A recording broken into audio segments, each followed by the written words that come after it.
সালাম ইয়া রাগিবুল ইলম। হেদায়ার পথে মিডিয়া হয়ে হেদায়া মিডিয়ার আবির্ভাব, জ্ঞান সুধার বিনিময়ে করি রবের সাথে ভাব। প্রিয় রগিবুল ইলম, আজ বুখারী পড়ি সিরিজের ৮৬তম পর্ব।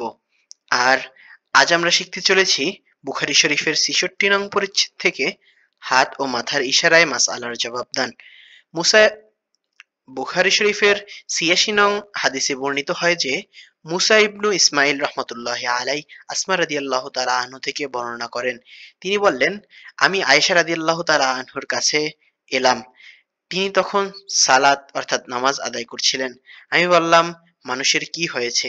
তিনি আকাশের দিকে ইঙ্গিত করলেন, দেখো সূর্যগ্রহণ লেগেছে। তখন সকল লোক সালাতে কুসুফ আদায়ের জন্য দাঁড়িয়ে রয়েছে। আয়েশা রাদিয়াল্লাহু তাআলা আনহু বললেন, সুবহানাল্লাহ। আমি বললাম, এটা কি কোনো নিদর্শন? তিনি মাথার ইশারা করলেন, হ্যাঁ। এরপর আমি সালাতে দাঁড়িয়ে গেলাম। এমনকি সালাত এত দীর্ঘ ছিল যে আমার বেহুশ হয়ে পড়ার উপক্রম হলো। তাই আমি মাথায় পানি ঢালতে লাগলাম। পরে সালাত শেষে নবী সাল্লাল্লাহু আলাইহি ওয়াসাল্লাম হামদ ও সানা বর্ণনা করলেন। এরপর বললেন, যা কিছু আমাকে ইতিপূর্বে দেখানো হয়নি তা আমি আমার এই স্থানেই দেখতে পেয়েছি। এমনকি জান্নাত এবং জাহান্নামও দেখেছি। এরপর আল্লাহ তাআলা আমার কাছে ওহী প্রেরণ করলেন, তোমাদেরকে কবরের মধ্যে পরীক্ষা করা হবে দাজ্জালের ন্যায়, কঠিন পরীক্ষা অথবা তার কাছাকাছি। ফাতিমা রাদিয়াল্লাহু তাআলা আনহু বলেন, আসমা রাদিয়াল্লাহু তাআলা আনহু মিসলু অর্থাৎ অনুরূপ শব্দ বলেছিলেন না করিব অর্থাৎ কাছাকাছি শব্দ বলেছিলেন তা ঠিক আমার মনে নেই। কবরের মধ্যে বলা হবে, এ ব্যক্তি সম্পর্কে তুমি কি জানো? তখন মুমিন ব্যক্তি বা মুকিন অর্থাৎ বিশ্বাসী ব্যক্তি ফাতিমা রাদিয়াল্লাহু তাআলা আনহু বলেন, আসমা রাদিয়াল্লাহু তাআলা আনহু এর কোন শব্দটি বলেছিলেন ঠিক আমার মনে নেই। বলবে, তিনি মুহাম্মদ রাসূলুল্লাহ সাল্লাল্লাহু আলাইহি ওয়াসাল্লাম। তিনি আল্লাহর রাসূল, আমাদের কাছে মুজিজা ও হেদায়েত নিয়ে এসেছিলেন। আমরা তা গ্রহণ করেছিলাম এবং তার অনুসরণ করেছিলাম।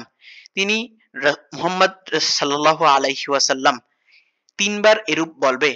তখন তাকে বলা হবে, আরামে ঘুমাও। আমরা জানতে পারলাম যে তুমি দুনিয়ায় তার উপর বিশ্বাসী ছিলে। আর মুনাফিক অথবা মুরতাদ অর্থাৎ সন্দেহ পোষণকারী। ফাতিমা রাদিয়াল্লাহু তাআলা আনহু বলেন, আসমা রাদিয়াল্লাহু তাআলা আনহু কোনটি বলেছিলেন আমি ঠিক মনে করতে পারছি না। বলবে, আমি কিছুই জানি না।